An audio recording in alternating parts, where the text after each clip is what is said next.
keistimewaan Ramadan yang bisa mengurai itu semua.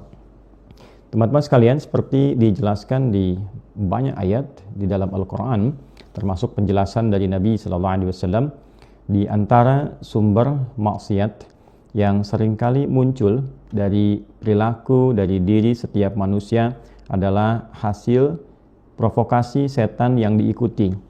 Dan iblis telah berjanji, diabadikan pula janji ini dalam Al-Quran sebagai pengingat bagi anak cucu Adam, bahwa ia setelah iri, dengki terhadap Adam alaihissalam dan berupaya menggagalkan misi Adam alaihissalam, bahkan pertama kali ketika kedengkian itu hadir, diwujudkan dalam bentuk menggoda, memprovokasi Adam dan pasangan beliau Hawa alaihissalam untuk bisa gagal dalam menjalankan pesan misi kebaikan yang telah Allah siapkan untuk keduanya saat keduanya berada di dalam surga sebagai tempat atau miniatur sementara sebelum turun ke bumi dalam bertugas sebagai khalifah di muka bumi. Maka di Al-Quran surah kedua Al-Baqarah misalnya di ayat ke-36,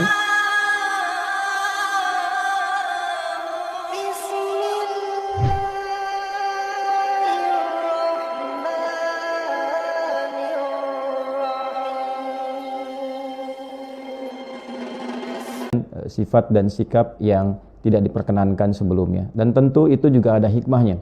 Ya, sekali lagi tentu itu ada hikmahnya, diizinkan demikian nanti untuk memberikan kepada anak cucunya pengingat bahwa beginilah cara setan menggoda, begini provokasinya, begini langkahnya, begini khutwahnya, ya, dijamakkan menjadi khutwat nantinya, yang dengan itu kita bisa mengenal dan menghindarinya. Nah, khusus untuk Ramadan, kajian kali ini ada bagian yang sangat menarik ketika Nabi SAW menyampaikan di dalam keterangan-keterangan hadis beliau, dan kemudian hadis-hadis ini didokumentasikan oleh para ulama-ulama sehingga hadir dalam kitab-kitab hadis. Di Al-Bukhari misalnya nomor hadis 3277,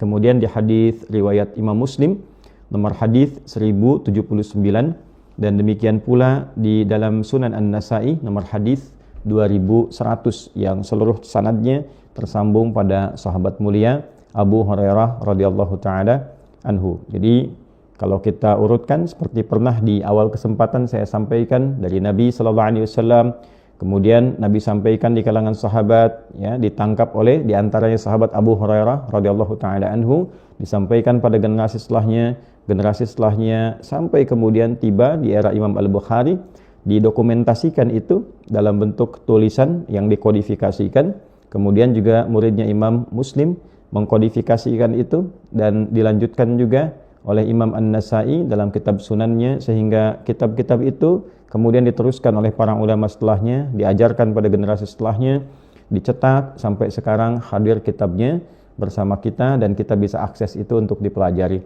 Ini keindahan dalam Islam yang menunjukkan validitas, kebenaran, orisinalitas, kemurnian ajaran ini yang tidak bisa direka-reka, bahkan juga ini yang menjadikan ajaran ini terjaga sampai kapanpun kita hingga kembali kepada Allah Subhanahu wa Ta'ala.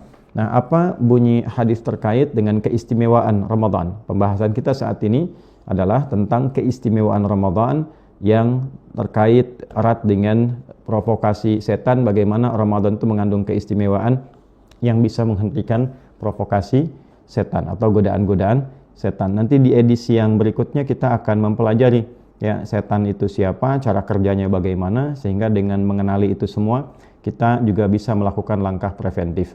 Nah, saat ini kita kenali dulu keistimewaan Ramadan yang terkait dengan pencegahan provokasi dari setan. Kita bacakan hadisnya. Qala Rasulullah sallallahu alaihi wasallam, saya langsung ke hadis nabinya untuk mempersingkat waktu. Idza jaa Ramadhanu. Dalam riwayat lain, idza dakhala Ramadhanu futtihat abwabul jannati. Di riwayat lain, futtihat abwabus samai wa ghulliqat abwabu jahannama wa sulsilatis syayatin. Dalam satu riwayat, wa suffidatis syayatin. Baik. Idza jaa Ramadhanu, apabila Ramadan tiba. di riwayat yang melengkapi ini juga idza dakhala Ramadan, apabila telah masuk awal Ramadan. Nah, ini riwayat ini penting saya tampilkan dari beragam versi yang ada. Ya, beragam versi itu artinya begini, bukan berarti beda-beda, bukan. Ya, tapi nanti ada yang mendengar dari Nabi, kan? Sekelompok demikian, sekelompok ini demikian, dan kalimat-kalimat ini saling menguatkan secara tafsir. Itu poinnya. Futtihat abwabul jannati, maka dibukakanlah kemudian pintu-pintu surga di bulan Ramadan. Wa ghallaqat abwabu jahannam, dan ditutup pintu-pintu neraka. Wa sulsilatis syayatin ay wa suffidatis syayatin, dan para setan itu diikat di belenggu. Rawahul Bukhari wa Muslim, diriwayatkan oleh Imam Al-Bukhari, Imam Muslim, demikian juga Imam An-Nasa'i rahimahumullahu jami'an. Semoga Allah memberikan rahmat tertinggi, karunia yang besar untuk para ulama-ulama dan imam-imam hadis dimaksud. Nah, teman-teman sekalian, seperti diuraikan dalam bacaan hadis dan terjemahan tadi secara tekstual, bahwa ketika Ramadan itu tiba, setidaknya di antara sekian keistimewaannya ada 3 yang luar biasa. Yang pertama, dibentangkan, dibukakan pintu-pintu surga. Yang kedua, ditutupnya pintu-pintu neraka. Dan yang ketiga, diikatnya, dibelenggunya para setan. Pertama, bagaimana memahami hadis ini? Apakah hadis ini kita baca secara tekstual pemahamannya, atau ada pendekatan kontekstual? Ya, dalam arti yang ditampilkan ini bahasanya bahasa kiasan, bahasa majaz kalau dalam bahasa Arab. Karena banyak sekali kita temukan termasuk di dalam Al-Quran, dalam hadis-hadis Nabi SAW, saking tingginya bahasa Al-Quran ini, saking tingginya bahasa hadis-hadis Nabi SAW yang menjelaskan kandungan Al-Quran ini, maka digunakan pula uslub, gaya bahasa yang tinggi. Ya, karena di zaman itu, di era itu, orang-orang Arab terkenal memiliki gaya bahasa yang cukup tinggi, uslubnya tinggi, dan unggul dalam dunia sastra. Ya, sehingga Al-Quran pun ketika diturunkan berada dalam posisi yang tertinggi, dari susunan katanya, dari gramatikalnya, dari keindahan bahasanya, sehingga para pakar bahasa pada masa itu tak ada yang mampu menandingi ketinggian Al-Quran, saking indahnya. Ya, dan kelak kemudian menjadi patokan gramatikal dalam bahasa Arab. Jadi gramatikal bahasa Arab di nahwu, di saraf dan turunan-turunannya, bahkan di balaghah pembelajarannya, dari ma'ani, bayan, kemudian badi', itu mengambil patokan, menjadikan Al-Quran sebagai acuan, ya, dalam merumuskan kaidah-kaidah bahasa Arab, saking fasih dan tingginya. Dan ini sudah sepakat kalangan ahli bahasa, apalagi dari kalangan para ulama dan cendekiawan. Ini bagian pertama dulu yang penting kita ketahui. Nah, terlepas dari itu semua, teman-teman sekalian, dalam penafsiran ini ada kalangan tekstual. Ya, kalangan tekstual ini melihat zahir teksnya. Bagaimana teks itu disampaikan, demikianlah diterjemahkan apa adanya. Ya. Idza jaa Ramadhanu, apabila Ramadan tiba. Idza dakhala Ramadhan, apabila masuk awal Ramadan. Ya kan? Futtihat abwabul jannati, pintu-pintu surga dibuka. Ya demikian, dibuka saja pintu-pintu surga itu. Ya, seperti apa keadaannya? Wallahu a'lam. Terbuka pintu-pintu surga, ya kan? Sebagai motivasi kepada kita bahwa rahmat Allah dibentangkan. Ya. Kemudian wa ghulliqat abwabu jahannam, pintu-pintu jahannam ditutup. Ya, dirapat, ditutup. Ya, secara tekstual demikian. Bagaimana keadaan ditutupnya? Wallahu alam. Ini bagian dari yang gaib. Ini pemaknaan yang pertama.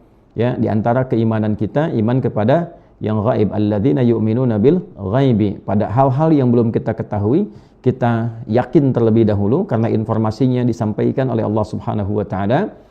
Kemudian diteruskan penjelasannya oleh Nabi SAW, maka pembuktian iman itu, artinya iman itu yakin tanpa ragu. Membuktikan keyakinan dulu, karena adanya ilmu, ya, ilmu yang sampai, informasi yang akurat dari orang terpercaya, sosok paling bagus, paling baik, terkenal juga tidak pernah berdusta, ya, viral di kalangan teman bahkan lawannya, orangnya kredibel, integritasnya tinggi, ya, tidak ada celah untuk meragukannya. Maka dari sini ketika disampaikan informasi dari Nabi SAW, maka kita yakin tanpa ragu. Nah, yakin tanpa ragu ini bahasa Arabnya disebut dengan iman namanya. Ya, iman dulu karena informasi yang sampai. keyakinan yang dihasilkan dari pengetahuan otentik yang valid, sehingga dengan itu kita merasa yakin, itu disebut dengan ilmu yakin namanya. Ilmu yakin. Nanti begitu melihat objeknya, itu disebut dengan ainul yakin. Ya, kalau merasakan itu sendiri, itu disebut dengan haqqul yakin. Nah, ada Al-Quran bicara tentang surga, informasinya sampai kepada kita. Ya, kita yakini kebenarannya, walaupun kita belum memasuki, belum melihatnya. Itu disebut ilmu yakin. Nanti ketika dihisab, ditampakkan, bahkan dalam sakaratul maut, itu kan, fadkhuli fi ibadi wadkhuli jannati, jiwa-jiwa yang tenang, itu kan, ayo cepat kembali kepadaku, aku ridha dengan amalmu, kau pun ridha dengan pemberianku, masuk golongan hambaku, aku siapkan surga untukmu. Maka dalam sakaratul maut, orang-orang saleh yang baik ditampakkan surga untuknya, diperlihatkan. Ya. Nah, ketika diperlihatkan itu ainul yakin namanya. Ya, Quran surah ke-89 ayat 27 sampai ayat 30. Ketika dimasuki surga itu, nah itu disebut dengan haqqul yakin. Ya, wa ada rabbuna haqqa. Ya, kami telah mendapati apa yang Allah janjikan kepada kami itu haqqa. Ya, benar-benar terjadi, benar-benar kami rasakan. Nah, dalam pemaknaan tekstual yang pertama itu difungsikan fungsi iman untuk memahami teks apa adanya.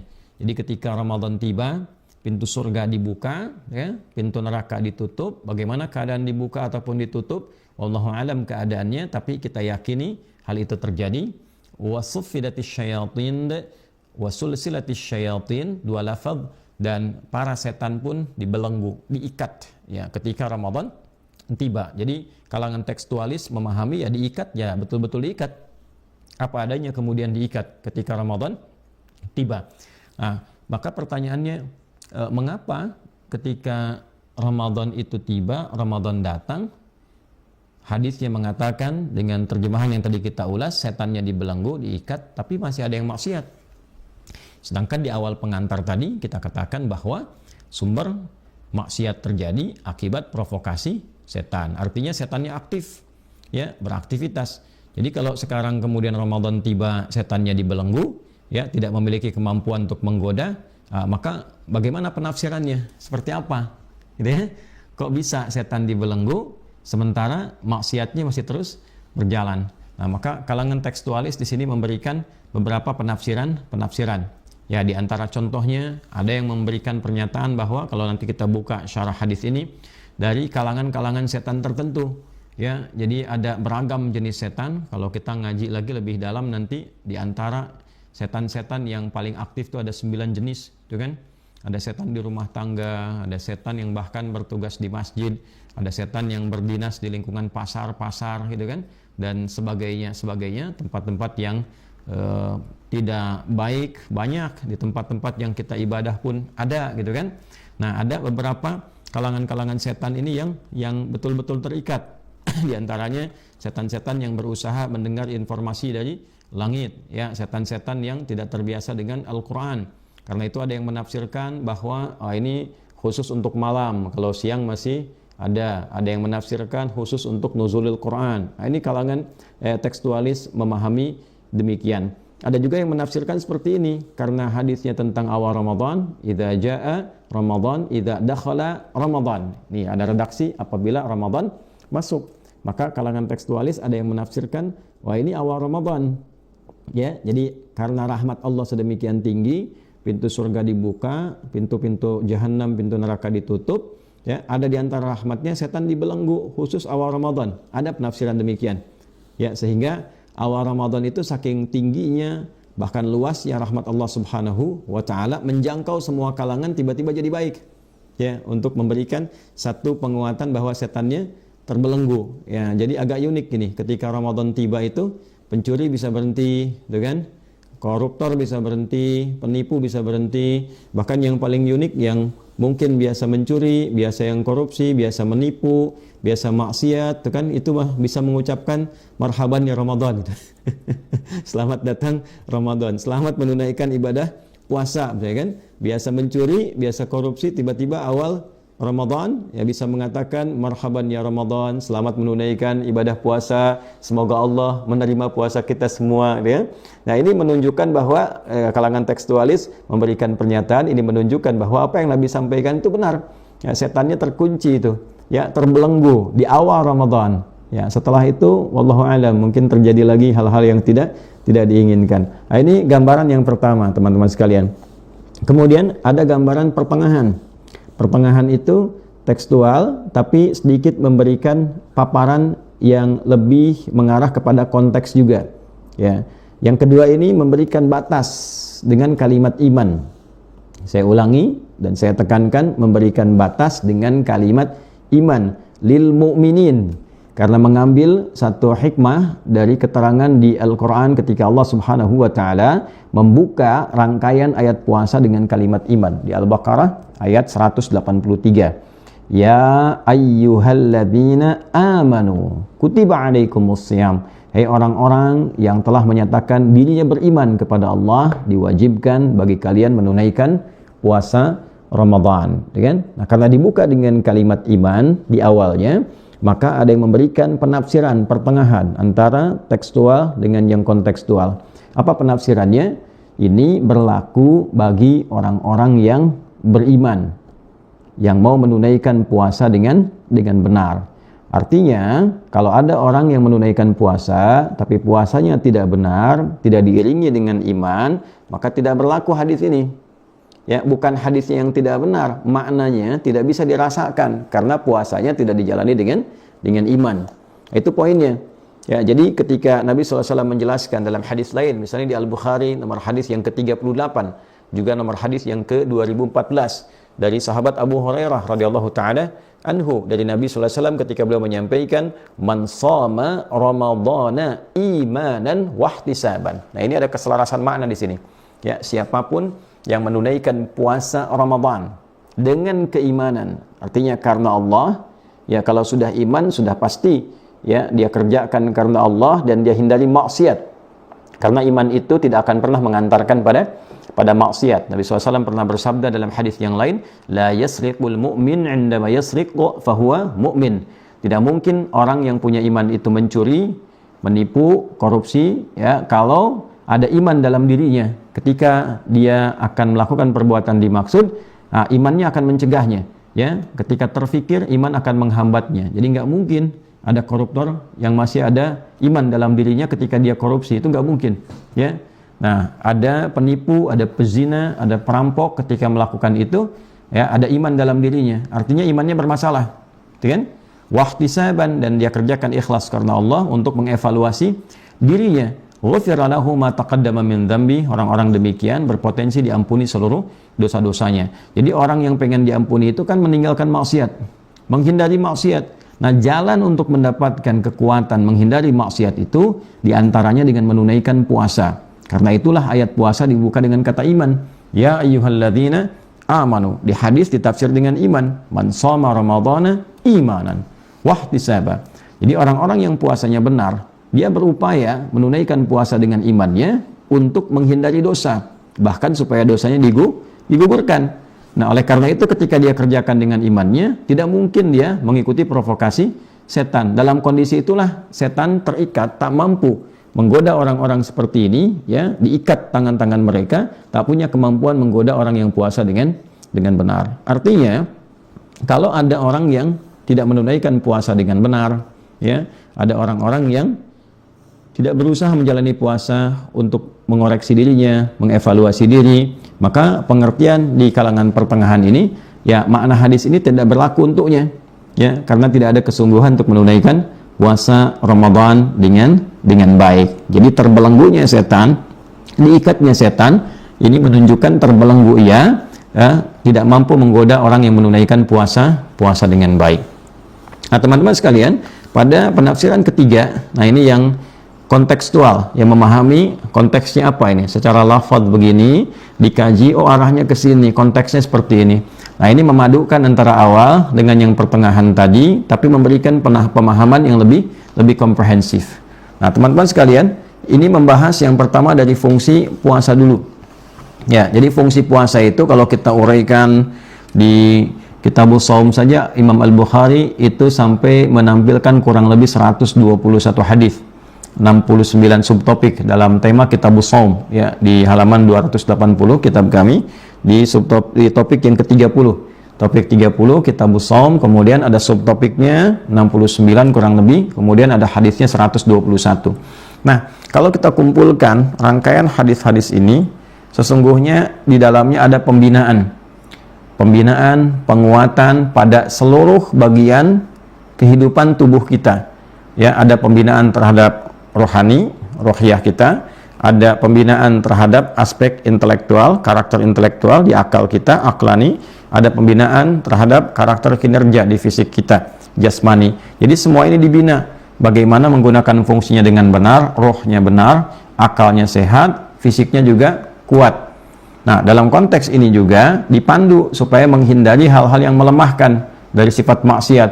Artinya yang ini ditingkatkan daya positifnya, taat, kemudian pada saat yang bersamaan dicegah supaya tidak terjebak pada sisi yang negatif, yaitu maksiatnya.